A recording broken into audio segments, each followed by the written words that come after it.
Good evening, everybody. I hope you're well. So welcome to another episode of the Trading Fields Sunday Routine. So like clockwork, what we're going to do is just run through last week's trades, and then we're going to look at the markets and let you know the buying and selling zones. And I might actually just do some analysis actually on these markets for you this week as well as a bit of a bonus, just to give you an idea of how we look at these markets and the routine that we go through every single Sunday, to ensure we're ready for the week ahead and we know exactly what we're going to be looking for and where we're going to be looking at potentially placing the trades. So obviously, prior to last week, we had our best week in the entire signal service journey so far. So we were just shy of 10 units. Very, very good week. We had a lot of very positive trades, namely NZD. Okay, we called the expected weakness on NZD. We had two NZD trades running, which I believe was NZD JPY that we had shorted, and Euro NZD long. And both of these themselves actually gave about 4.5 to 5 units on a Wednesday morning, which was very nice to wake up to. Since then, this week, and I've spoken to quite a few different traders actually, and they all mentioned a very similar thing. This week was a very quiet week in the market and not a very successful week for most traders. We gave back a little bit of our profits from the week before, down about 4 units. Okay, this week, so 4 units we were down. Now, mainly that would have come from DAX. Okay, so we had a short bias on DAX, which for some reason there was some serious bullish pressure coming into the European, the Germany market. So DAX we lost a couple of units on. And I mean, we had 1 or 2 that worked out okay, but majority last week, as I say, the markets were a little bit quiet. We're not going to win every single week.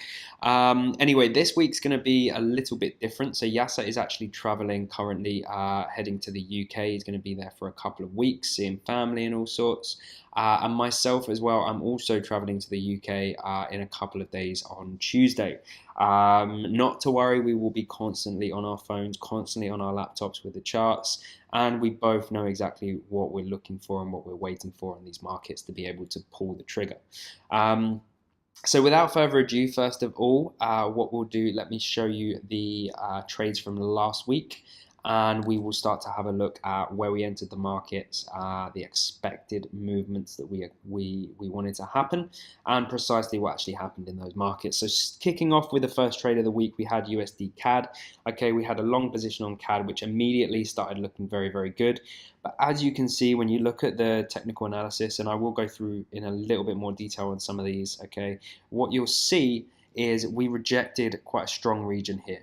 Okay, so we started putting up, we made it to that 1.337 level before we actually began rejecting. Okay, so we began rejecting around that point, and from then on we actually went down and hit our stop. As you can see, ever since then we were still correct in our decision. Okay, in terms of the fact we can see that market actually did rise and hit that target. Okay.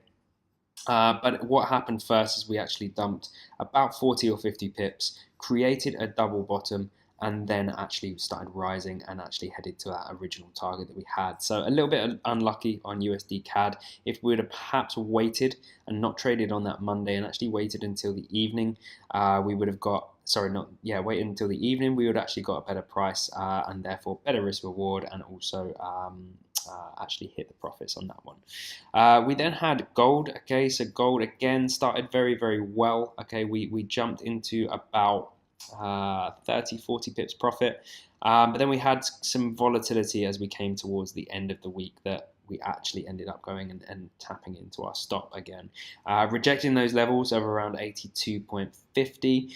And now it just seems that we're in a bit of consolidation. Okay, a bit of consolidation. So it's waiting now and seeing what the market wants to do for the week ahead. We still expect where we are at this level to actually just have at least a bit of bullish momentum as we head up to that 1305 before we then will probably look at picking up some sellers and taking this market lower. Now, EuroCAD was a good trade that we had. We did come out of it a little bit early just due to this point here. Okay, so one of our manipulative zones, our 1.49750 level, we first of all came up to it, okay, tapped it, and then we pulled straight back almost to break even, okay. Now, when we were coming up to this again, we saw this candle reject it, this very, very big hourly candle here with a big rejection, and we wanted to just play it safe, so we took our profits about 30 pips, 25 pips earlier than expected. As you can see, we did actually go up and hit our targets eventually, but it was more just about actually just keeping that and taking that profit from that market and not allowing this market to actually go lower and actually take us out, or at least head to our break even and just ponder around for a little bit. So still successful trade. We managed to make, I think it was about 1.85 units on this one. So not a bad trade at all. We then have DAX, where the bullish pressure in DAX was just phenomenal last week. Our first instance of looking at shorting it was this sort of structure that we had here. And quite quickly it actually took us out and continued riding. So we've literally, this bullish movement has come from 11,300, okay, 11,300 all the way up to 12,000, okay, and we had a couple of attempts at actually trying to short that, and we now have one more attempt, which actually we've left open and we're pulling into this week. So structure as it stands at the moment, I do quite like it, but obviously over the weekend anything can happen. We have this sort of rejection here around this 12,020 level, which obviously sits nicely in with this 12,000 psychological level. We have now come back and we have retested that level again, okay. So hopefully what we are going to see this week is just actually see this market begin to dump, okay, and actually give back some of those, some of that bullish momentum and actually take this market lower. So we'll have a couple of targets on this one. I've got no real target on this one at the moment. We're going to see how we wake up and what happens. My first target will be about 11,930. Okay, we need to watch what the price action does. If we do start seeing that bearish momentum, watch what it does here and ensure that we're not actually just going to reject it and try and make another high. Second one for me personally will be looking at this level here, okay, this 11,890 level. Now personally, if we do break that level, that 11,890 level, I do believe that we can head down to 11,800, okay, and obviously if we head to 11,800, we've got a 4 risk reward, so it'll be a really nice way to start the week and also to take out the losses that we did have last week as well. We then had USD CHF. We had a short trade, which again started really nicely. Okay, really nicely. We fell about 30 pips or so. And then as we come towards the end of the week, we actually just started pulling up and tapped into our stop. Now, overall, I think our bias on this is still remains the same. We still believe USD CHF will fall. We still believe a weaker dollar is expected. And maybe that will come into fruition this week.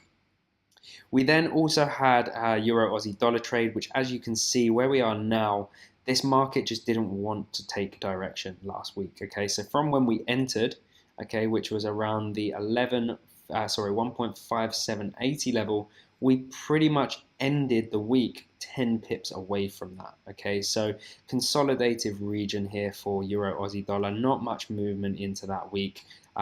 Pretty much, if we're looking at the movement after we entered, a swing of about 30 pips or so. So very little movement in Euro Aussie dollar last week. So it'll be interesting to see if it finds its feet this week and obviously what direction we could be looking at going. There is a bit of structure here that I quite like. Okay, so my favor would still be bullish on the euro, but obviously what we'll do is we'll focus on these charts in the next part of this video. And then finally, we do have another trade that's open, okay, and this trade is Aussie dollar USD. Now, again, this is a 4-hour chart, and as you can see, just not really much movement going on, 20 pips or so, okay. We had a very short stop on this one, 35 pips, which was still in this position. But as you can see, we are kind of rejecting this this 0.72 level. Okay, so we've kept this one open in the hope that we do start to see some bullish movement and bullish momentum on this. And if we do get that bullish momentum, then risk reward again for us is quite high, 3.76 or so. So it's just really going to see what's going to happen as we come into the following week. So just before I jump into the other part of this video and actually looking at the charts for the week ahead, what I'm just going to go through is actually what's going on in the economic calendar. Okay, so this week, as we come up to Wednesday, there's not really too much going on, but then Wednesday becomes a very, very busy day. Okay, so first of all, we kick off with the Japanese yen, so a speech from the governor Kuruda. We then have the euro, the ECB interest rate decisions, okay, coming on Wednesday. So very, very volatile potential day for the euro, as well as obviously following that interest rate decision, the monetary policy statement as well. So do expect some volatility around this time on Wednesday. We then have CPIs, okay, so this is CPI week. We have CPI coming out for USD for on Wednesday. And then we also have the FOMC minutes in the evening for USD. So again, expect some volatility on the US markets. Thursday, CPIs for China. We also have the CPIs for Euro as well, for Europe. And then Friday, quite quiet. We do have the consumer sentiment index, but it's only the preliminary results. So basically, it's kind of what they'll do 2 to 3 weeks before actually giving the actual result. They give you an idea of what they expect the result to be in terms of the consumer sentiment for the US. So as you can see at the moment, they're expecting it to come in lower than previously. Okay, so lower than what we were last time. And that figure is expected to come in at 98. So that's given us an idea of what the actual figure will be when the real figures come out at the end of the month. Now, we also have GBP volatility on Friday. To be honest, we'll have GBP volatility throughout the entire week as this mess that is Brexit continues to throw this market in both directions. So that's it from the news side of things. So let's now have a look at the charts for the week ahead and actually have a look at some of the markets that we'll be focusing on and trying to actually get these best risk reward entries to obviously give us a very profitable week. Okay, so let's go through the charts and some of the markets that we'll be focusing on for the week ahead. Now, what I'm going to do is actually just run you through precisely what we do on a Sunday night, okay, a Sunday afternoon. We spend a lot of time analyzing these markets. We clear all of our lines, all of our resistance, all of our support, trend lines, everything, and just clean the entire chart out so that you actually have a fresh view and a fresh perspective for the week ahead. And that also ensures that you're not influenced by any decisions that you made perhaps last week based on last week's candlesticks and last week's structure. Now, what I'm going to do is just go through USD CAD first of all.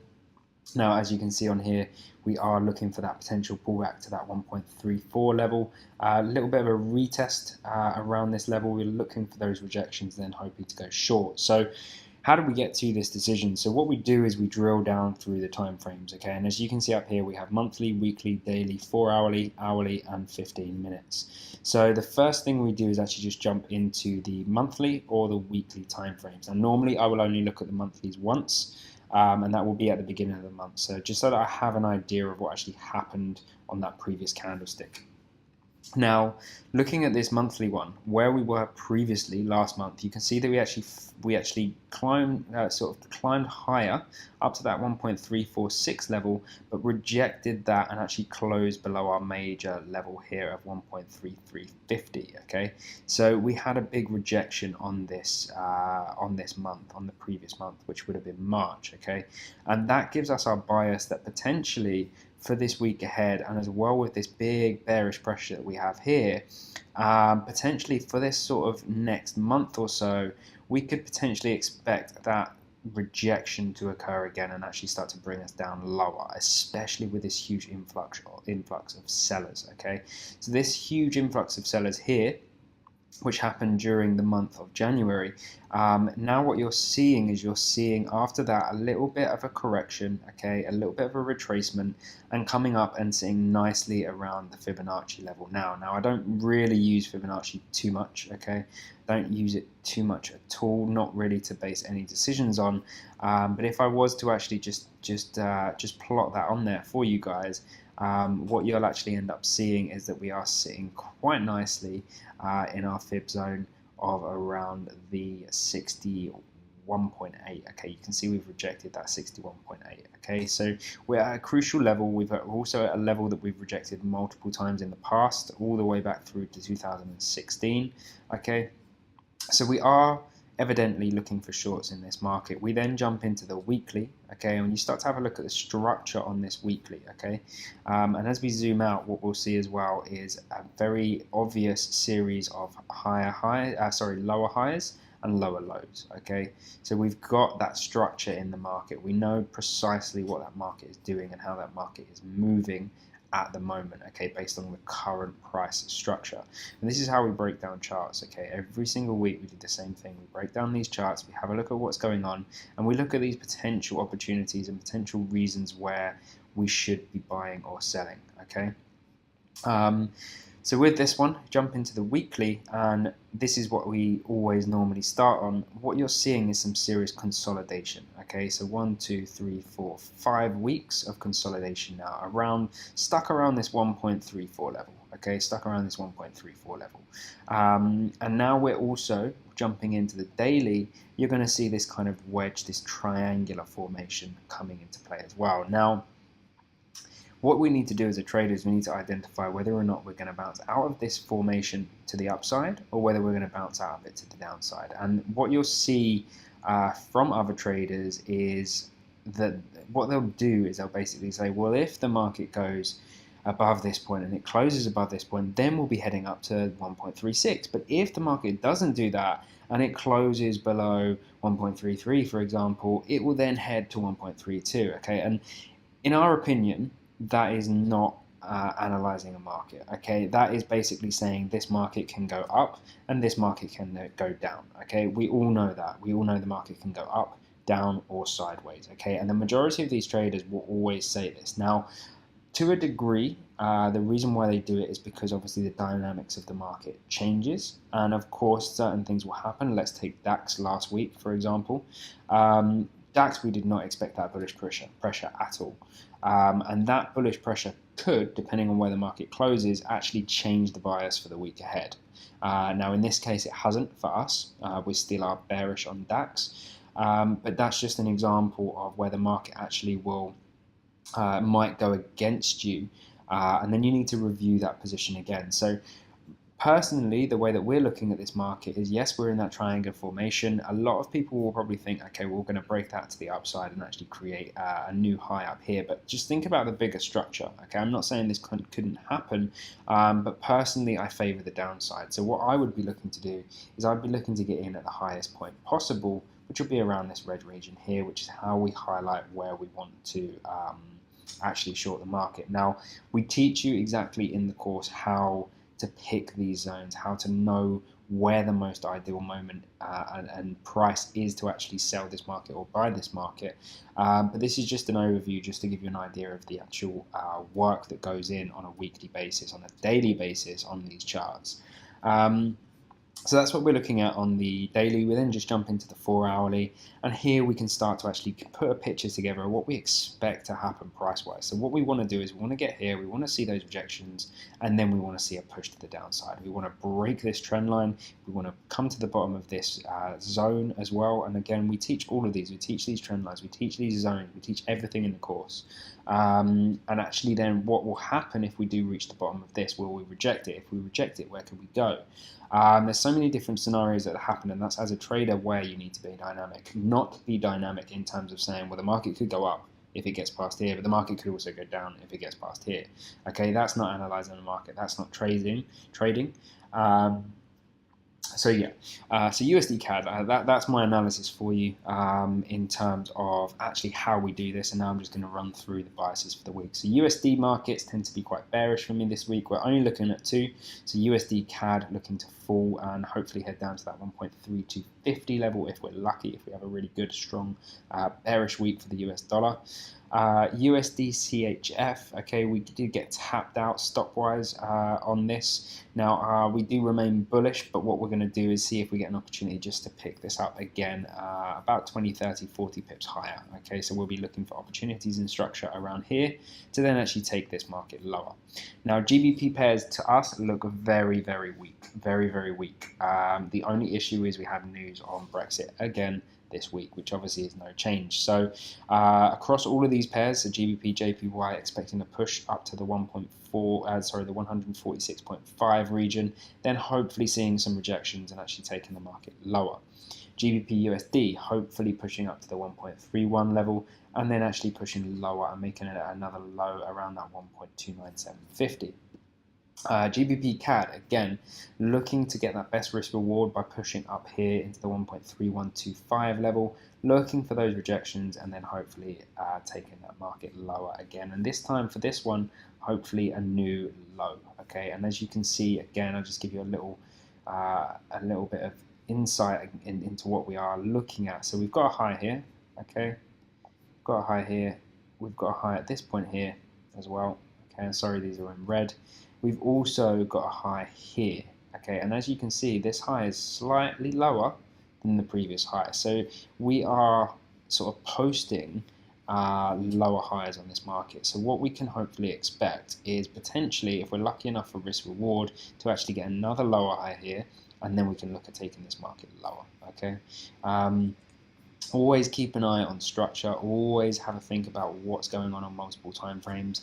And if I just show you one of these charts from a weekly basis, you will understand precisely why I am bearish. Okay, look at the price structure, look at the candlesticks. Okay, we've rejected this level very, very hard, 1.3250. Okay, very, very hard. We've then come back, we've retested twice. Now we've retested again. Buyers have come up here, they've sold it all off. Buyers have come up here, again, really, really hard selling pressure. So we can definitely expect over the next few weeks some weakness in GBP, but obviously this is dependent on the Brexit talks, okay, which is obviously very, very important at the moment. GBP CAD, again, just looking to pull up to these highs again where we were recently, and actually then looking at selling that market off down to the 1.7250. Germany, now we're in this trade. Now what absolute bullish pressure came in last week, and where did that come from is quite phenomenal. We moved from 11,300 to nearly 12,000, so 700 pips in a week, which is pretty crazy. Now, what we're going to be looking at is we've already got a short position on, so hopefully we can hold. Hopefully we can hold that and actually open up a little bit lower on this market. Now, for me, what we'll be doing is we'll be looking around this 11,930 level. Okay, hopefully not getting any rejections, not getting any turnarounds, and actually seeing this market drop. Next port of call is 11,900 roughly, and then after that we should be free falling all the way to 11,800. So if, for example, this trade does not work out, okay, what might happen is if the market wants to be nasty to us, the market could actually pop back up to this level, take us out, and then actually roll over to the downside. And if that's the case, then we will be looking at re-entering if the structure is there. Okay. Gold. So gold at the moment to me looks quite bullish. Okay, it's bearish overall, but bullish for the next week for me. When we look at the structure again, we're kind of just in this liquidity zone. Okay, we've got to this point where we have rejected multiple times. Okay, we've got the wicks coming in, we've got the dojis, we've got the spinning tops. We've got a lot of indications that this market is actually potentially turning from negative to positive. Okay, now I think it will be short-lived. Personally, I think it will be short-lived. I think because we have a lot of selling pressure coming in at these markets, and again at lower high. So potentially we could have another lower high come in here. But I think we could be good to get up to about 13.05, maybe 13.10 at a push, depending on how we get on this week. Now, euro pairs, most of them are bullish for us. Okay, so euro looking for euro USD looking for this pullback here into this sort of 1.118 level, and then taking the market higher. Euro GBP, again, this is obviously going for that weaker pound anyway. We do think there could be a pullback first. If there is, we could get a better risk reward, and actually then we can take this market higher, backing the euro against the GBP. We then have Euro CAD, so Euro CAD again hoping for that pullback into that sort of 1.4950 level, and then let's see if we see those rejections and see those potential indications to actually enter this market long. Euro Aussie dollar and Euro NZD slightly different. Okay, slightly different. Euro NZD is quite trapped, if you ask me.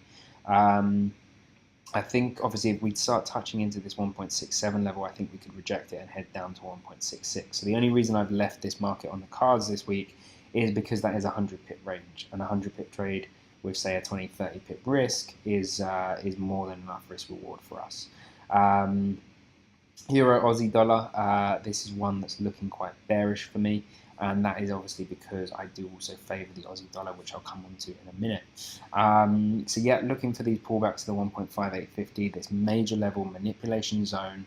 Okay, and if we get into that level, we see those rejections, then we'll certainly be looking to actually short that market and take it lower. And then finally, our exotic pairs, so New Zealand dollar. New Zealand dollar has broken the trend line, as you can see on this daily chart. Okay, we might just free fall. We might just free fall here and start heading down to this 0.66 level.